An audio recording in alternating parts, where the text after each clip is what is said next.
It has, at times over the weekend, felt like the pro Dota establishment is actively trying to prevent this video from being made. From Extreme Gaming losing their drafter and coach last week, to LGD outright losing their mid player over the weekend, a lot of changes have undermined player analysis for fantasy drafts. Fortunately, your player draft is not locked yet, and with just 2 days left before the matches, we do have the initial Swiss matchups as of today. So I'm cramming together this video as fast as I can from my past research and the available information. This video is part 2 of my 2026 fantasy draft analysis, and be sure to stay until the very end where I make a few corrections to part 1. If you don't want to stay for the full analysis, I am providing this tool from a link on my Patreon. You don't need to be a supporter in order to get there. It'll be right at the top of the blog, and the link is in the description. But if you go to use this tool, I ask you just please leave this video playing in the background so that YouTube knows other people might like this video and the tool as well. If you haven't seen part 1, you might end up a little confused, so I would suggest you take a look at that. There I better explain some of the core mechanics of what Fantasy Dota is and how it's played. The short version is Dota fans play along with the World Cup of Dota, called the International, by playing a push your luck game to assemble a roster of players who earn you points based on their performance in the real games of that event. Before we get into the deep stuff, this whole picking players thing is honestly really overwhelming for a lot of people. Very few Dota fans know every team, let alone every player, and even if they do, they very rarely know the kind of stats those players are likely to put up. The good news is it doesn't really matter as much as you might think. For most stats, the players you pick barely end up mattering at all. There's 2 reasons for this. First, some stats are essentially completely random. Which hero claims first blood, or who will get the last hit on Roshan? We can do a little bit of prediction on these, but ultimately it is going to be decided later, either during the draft or during the game. No amount of analysis we can do now is going to give us a meaningful prediction for advantage in picking on these stats. The second factor is when these stats can be predicted, the difference between players is incredibly small. Take GPM for example. The highest value GPM player in our mids is Lorenov, who has an expected value of about 1,300 fantasy points per game.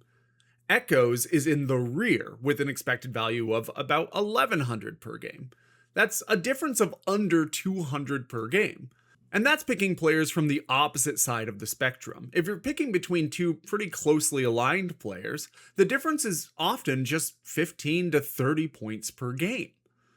So the banners make a much bigger impact than the players will. Overall, your basic strategy can just be pick some players you like and don't sweat it that much. The slightly less basic strategy is to pick based on who you think will play the most series, because that's more chances to hit a big jackpot. But if we really want a strong data-based draft, we're going to have to do a ton of analysis. Because not only do we want to maximize the points we're going to get from a given player, we also want to maximize the amount of points we're going to get across multiple stats. And then, of course, we want all of our players to synergize well with our prefixes and suffixes, which are multipliers based on certain conditions, which will apply to all of the players in our fantasy team. Before we do anything, let's talk about matchups. In most cases, I don't personally want my team to face off against Team Vision or Team Yandex in round 1. Why am I singling those 2 teams out? Well, the way Swiss pairing works is all winners will go on to face winners, and the losers will go on to face losers. Yandex and Vision are the favorites based on recent results. If we play against one of them in round 1, it increases our players' odds of playing only 4 losing series before getting eliminated. If we're going to face the best teams, we would like to do it only after we've secured at least 1 series win to guarantee us at least some decent stats. So for me, that means no Hooligani and no Resilience unless it becomes absolutely critical for balancing my stats out. I don't have specific data backing this strategy, this is my personal risk tolerance. There is something to be said about facing a strong team in round 1 because it means that you'll face a weaker team in round 2 and potentially set you up for an explosive payday. But there's no guarantee that that'll be the case, and it is a risky strategy because it increases your chances of early elimination. For data-driven decisions, we do already have a modeling method from our stats picking video that has been blind tested against 4 past TIs. I explained this process in part 1, so we're going to skip the re-explanation. Just know that unlike many other guides, we aren't just looking at recent events, we're looking at a full 18 months of pro play for each player and weighting them based on more recent games being more valuable. Then we normalize the results for the current patch and adjust the expected outcomes down a bit because TI is a lot more competitive than other events. Using what actually happened for the last 4 TIs, we have a pretty good sense of how much top players move toward the mean based on their TI performances. We can adjust our estimates to account for this. There are 3 things we care about when checking our model. First, how error-prone are our predictions? Second, how well can we rank each player in their expected value? And third, how much of the variability between players can we explain? For measuring error, we use this thing called mean absolute error, which is just how far off our prediction is on average. I've normalized these as a percentage. So it just tells us how far off of the real outcome will our typical expectation be.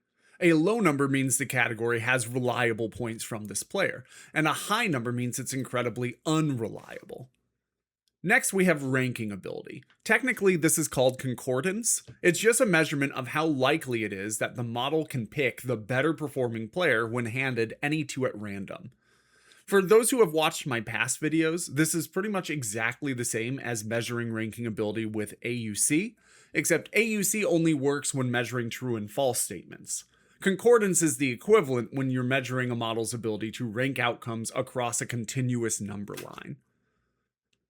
If we map these to a grid, we get these 4 types of stats. High ranking ability and low error means that there's a reasonably big difference between players and the outcomes are fairly stable.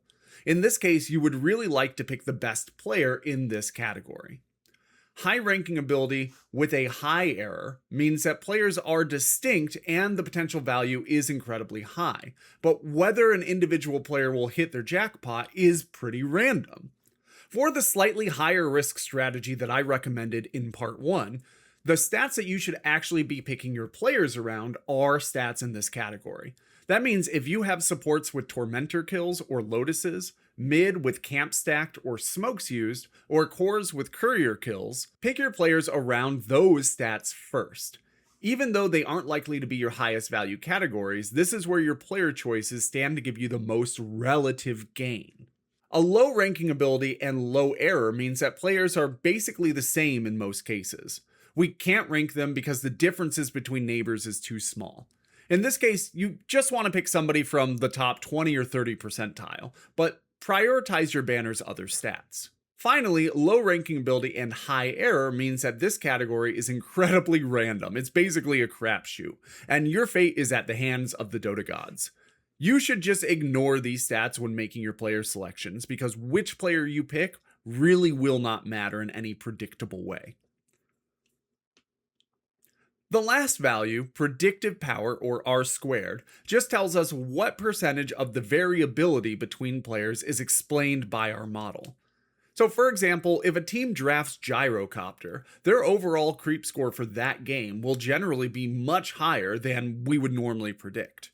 We can't account for that in advance, so some amount of the variability in that stat can't be locked down by our model. In sports metrics, an R squared of about 0.1 is considered reasonable, and above 0.35 is extremely potent. Our model is breaking 0.5 in a couple of spots. Having a high R squared means that we can expect reliable returns from our predictions, while having a low R squared generally means that we are dependent on luck for big payouts. Anything with a low R squared doesn't need to factor into your draft considerations because we simply cannot predict which players will be the lucky picks. That tends to correspond with our low ranking ability, high error categories, but not necessarily. If you ended up with banners that have many stats with low R squared, I would recommend picking suffixes and prefixes that have higher probability of hitting. Just because the more randomness you add into your banners, the less likely you are to hit all of them all in the same game or all in the same series. You really need to balance out your risk versus your stable anchors. For my first video, I told you that teamfight participation is incredibly strong, and in my own draft, I prioritized and did get teamfight participation for every role. In my eyes, that's the highest value, low predictability stat you can grab, because you keep at least some level of predictability while having very high jackpot potential. The difficult thing about making a guide for this aspect of Dota 2 Fantasy is that there is no single guidance that I or anybody can provide you. There's no best overall core, or mid, or support. It's complicated by two factors. First, not all categories can even differentiate between players very well. That's the R squared and concordance measurements that we've already discussed. Second, players do vary pretty widely in their different stats potential. The core player who tends to get the highest creep score is not necessarily the one who gets the most kills or the fewest deaths. Depending on the stats in your banner, you'll have to make decisions specific to you. This table is the easiest way to compare your options. It shows how each player ranks for each stat. The problem with this table is that it implies there's a meaningful difference between basically every player on basically every stat. But in reality, most players overlap with their rivals on the majority of games in any given stat. Here's a series of charts that explains that visually.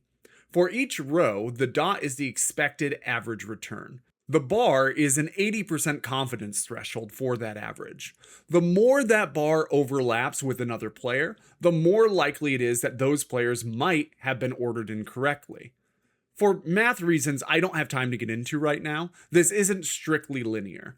If two bars overlap 50%, then that means there's a 12% chance the underdog will perform better. If they overlap 25%, then it's just a 4% chance of an upset. So to make interpretation much easier, I've broken these up into tiers. The error rate between players within a tier makes them essentially indistinguishable from a statistical sense. That's not quite the same thing as saying they should score identically. It just means that we don't have the predictive power to confidently say which player will have an advantage in this stat. In a vacuum, I would still pick the highest average player for each stat, but the tiers become helpful because you need to balance 3 stats per role.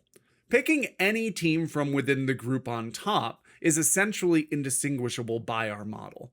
Variation between them is going to come down to unpredictable factors. How many games do they play? What draft do they get? How lucky are they in their game? The circumstances will matter more than the player. Generally, you want to pick a player from the top group in every stat you have. It doesn't need to go deeper than that. And here's a table that shows you the groups for each stat. In the simplest form, our model is suggesting you pick a team that has a 1 in all 3 of your stats for that position. That should be possible for just about every combination of stats. Also, as a note, LGD has become a complete wild card. It's impossible for me to say what impact the last minute mid swap will have, and I definitely do not have time to do that justice, so I'm not even going to attempt it. I would personally avoid LGD. It is always possible that the new mid makes them better than ever, but that is far beyond my personal risk tolerance. I gave some arguments in my last video for why we're doing all this complicated analysis instead of just looking at each player's average results, but there is one factor that I don't remember discussing. Most stats are correlated. A good game for gold per minute is probably also a good game in kills and in deaths and in creep score, and a lot of other categories. If you take a raw average, you're not accounting for the compounded value of how much your stats might trend together in a given game. In general, this means that the flat averages will understate the expected scoring by 1.5 to 4.6% in a given series, and potentially much more when you start talking about just your best series. All of the calculations I've done here do account for this by running simulations which factor in the linkages between each stat. A simulated game where a player has a good GPM is also one where they're likely to have a good kill count, and the amount that those trend together is set by the correlated value that we've come to expect to see from the model. Another kind of tough question to answer is, should you pick teams that expect more series played or ones that will just be more dominant in the games that they do play? Team Vision is a classic example of this, right? They're obviously fairly heavily favored for TI this year. They're coming less than a month off of their first place finish at Esports World Cup and a win at Dream League Season 29 last May. Does that mean that you should pick Team Vision because they're potentially the best team in the field? Or you should avoid picking them because in the group stage, they're more likely to only play 4 series? Well, it really depends on your stats for each role. If you have a very high risk and high reward stat baseline, say extremely high multipliers on First Blood or Roshan kills, then you need to prioritize more games and more series. This means you don't want to pick the best possible teams because you want to increase the likelihood that you'll play more games.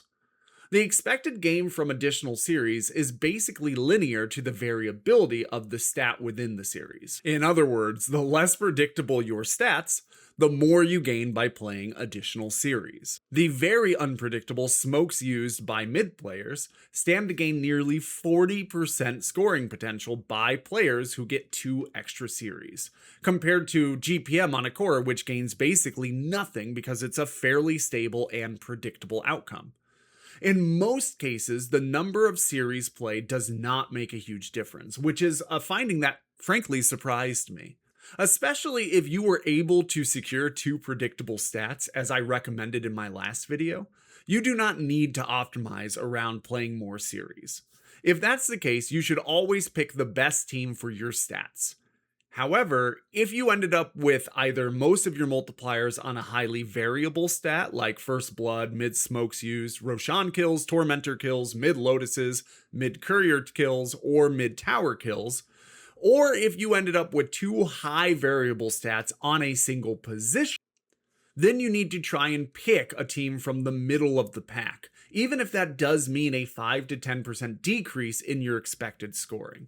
The reason is the middle of the pack teams are most likely to go to 6 games. That would include Falcons, Boomboy, Spirit, Aurora, all of whom are very likely to move on and have good games in the group stage, but they're not very likely to go 4-0 or 4-1 and move on from the group stage early.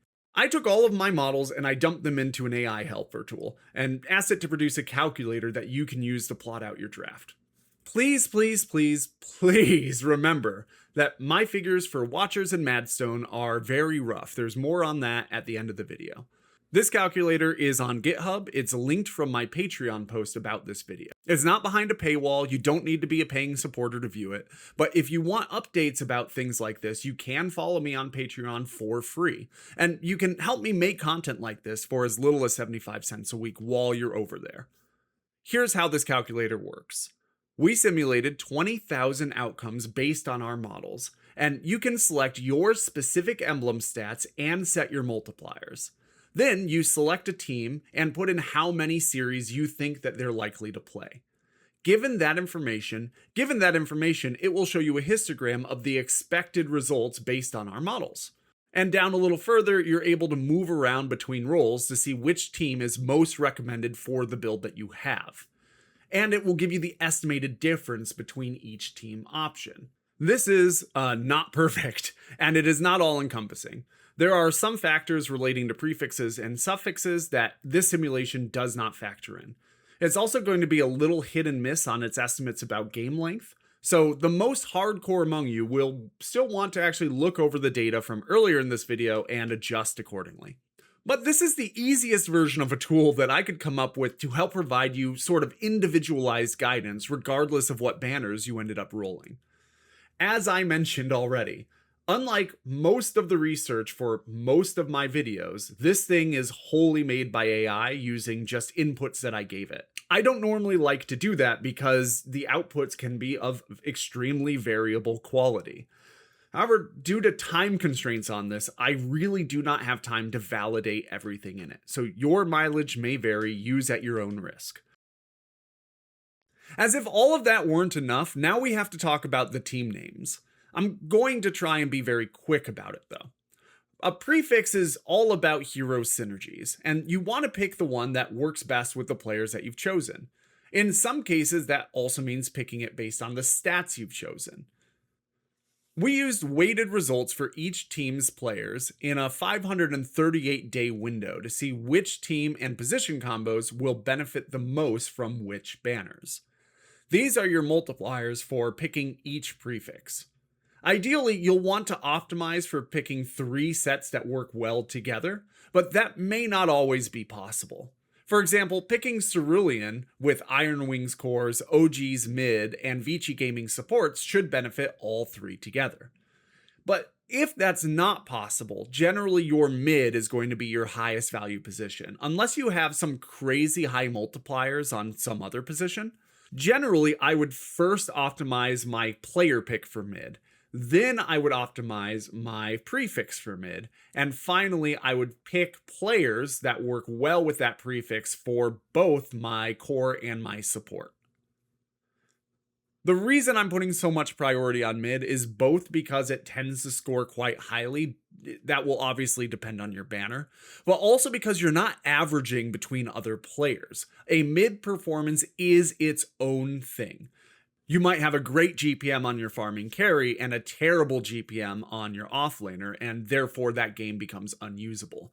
You do not ever have that problem with mid. Suffixes are fairly simple, even though they don't seem simple at first. First, do not pick the patient. First blood has never happened after 10 minutes in the last 4 years. Even if it were to happen, the chances of it happening in an otherwise good game for your draft, and then also having that game be paired up with a good game in the series, it's just astronomically low. The Cruel and the Tormented both tend to fire off in long games, so they are reasonable picks if you have long game strategy synergies. So kills, creep stats, lotuses, watchers, observer wards, and runes all kind of work well with Cruel and Tormented. It's not worth picking if you have short game stats on really any of your categories. That includes deaths or GPM. The Decisive is the opposite, and it's really not worth picking unless you are max stacking short game stats. First blood, GPM, deaths, alongside a couple of random stats like tower hits or Roshan kills or first blood. If you did go for this sort of strategy, you really want to heavily consider picking Team Yandex or Team Vision for basically every role. It's an all-in strategy with really high payout potential, but also really high likelihood to miss. The Flayed Twins Acolyte fires under 10% of games, and its bonus is also not that good, so in my opinion, this is not worth taking. The Lucky is better, but it is still pretty low. It's probably worth taking if you have incredibly stable stats, but you failed to get any good jackpot potential. That's not necessarily the best position to be in, but if that's the position you find yourself in, the Lucky can help offset by bringing jackpot potential from somewhere else, and in this case, the game timer. The Underdog is high value if you have lots of stats that aren't really dependent on winning. That would be teamfight participation, first blood, lotuses grabbed, observer wards placed. None of those really require you to win the game to have a reasonably good performance. This is basically a shoot the moon strategy. You pick one of the lower ranked teams, Resilience, Gamer Legion, Hooligani, or Extreme Gaming as options, and you just go all in on being lucky. It's not for the faint of heart, and I would not have prioritized this strategy, but it might work really, really well, particularly if you had to scale into a high randomness strategy because you didn't get the rolls you wanted. And finally, there's the Clutch. Remember, we cannot meaningfully predict which series are going to go to a Game 3, but we do know that a good number of them will. We expect this to fire off in about 18.5% of games, which is pretty high. We also know that any game scored with the Clutch will also, by definition, be alongside a winning game in its series. Because to get to a third game in the series, your team must have won a game already. This makes it a really potent way to increase the odds of your highest scoring game, also coming along with a high scoring partner. And this can help you lock in good value from both games in the one series that you get to keep. For that reason, I think that this is the best value add you can get from any of the suffixes, excluding the handful of edge cases I already discussed. For most players, under most circumstances, I would recommend the clutch. And finally, I have some corrections to the last video. I understand that probably many of you won't care about this, but it's worth putting out there for consideration. Correction 1 is I did misunderstand the rules when I made video 1. I had said that you'll be scored on your best 2 series for each of your fantasy groups, but you're actually only scored on 1 series. It's 2 games from 1 series. When I realized this, I immediately reran all of the stats, and I would have taken the video down if it made a big difference, or really any significant difference at all. But there was no noticeable change to the recommendations I was going to make, so instead I left a pinned comment on the video, just outlining that I made that mistake. Here's a table showing the original expected value versus the expected value for just a single series. Not all the stats cut down by the same amount. Those that are more reliant on a bit of luck, say Roshan kills, Tormentor kills, and First Blood, gained in value compared to the more stable high average stats like GPM and runes collected. But overall, the order did not change between the stats. Really, this just makes the lucky break style jackpot heavy strategy a little bit better than I had originally outlined. Correction 2 is not really a correction, but more of a reminder. I did say in my last video that I did my best to calculate Madstone, but this is not well defined in the rules, and frankly, I don't know for sure that I understand how it's scored. So Madstone may be a little overestimated or a little underestimated in my analysis. What I did was I valued each Madstone bundle collected by a player at 33 points to them, which is 2.7 Madstone at 13 points each. There's no reasonable adjustment to Madstone that would make it a good stat. Every other guide I've seen also has Madstone near the bottom of the list, so my method of calculation seems to come in the same general conclusion that they do, which is avoid Madstone. If you do have Madstone already on your players, I just wouldn't really consider it when making your roster decisions. If you have good Madstone, it's going to be in longer games, and that is not going to be your top scoring stat in almost any circumstance.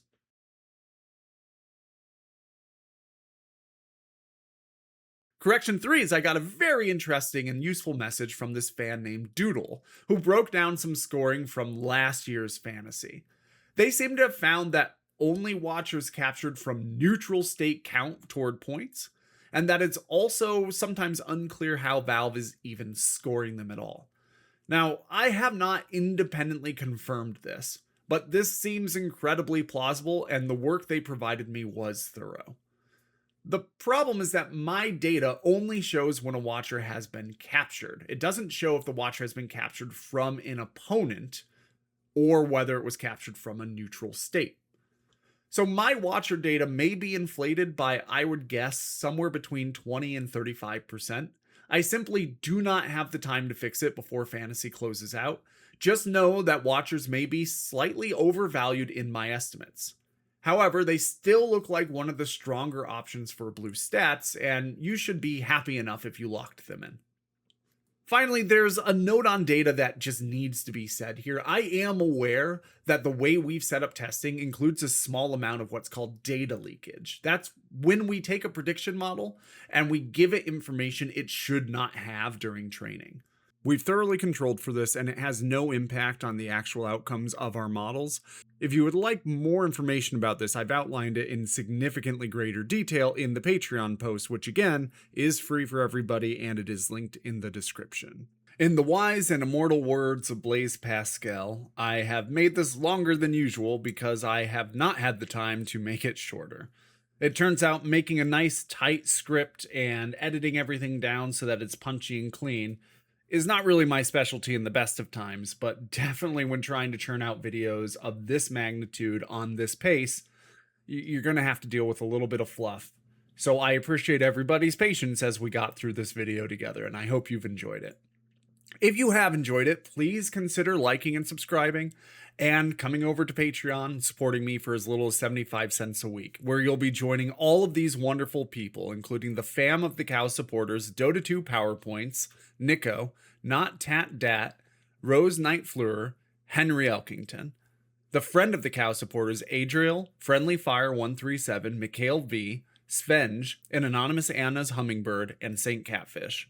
Really, these are the people, along with all the fan of the cow supporters you see on your screen, who make this channel literally possible. If you just don't have the 75 cents a week to support, a subscribe goes a long way, as does a comment. Help keep me motivated. Leave me your thoughts. That's almost everything here. I will be going out and trying to tonight, as soon as I get this up, walk through my draft for Patreon supporters and explain what decisions I'm making around team, as well as my prefix and suffixes. So I'll make maybe a 10 or 15 minute video on that, just kind of walking through what I've done. If you're interested in that, become a Patreon subscriber. Have a wonderful rest of whatever time of day it is for you, and good luck with your fantasy drafts.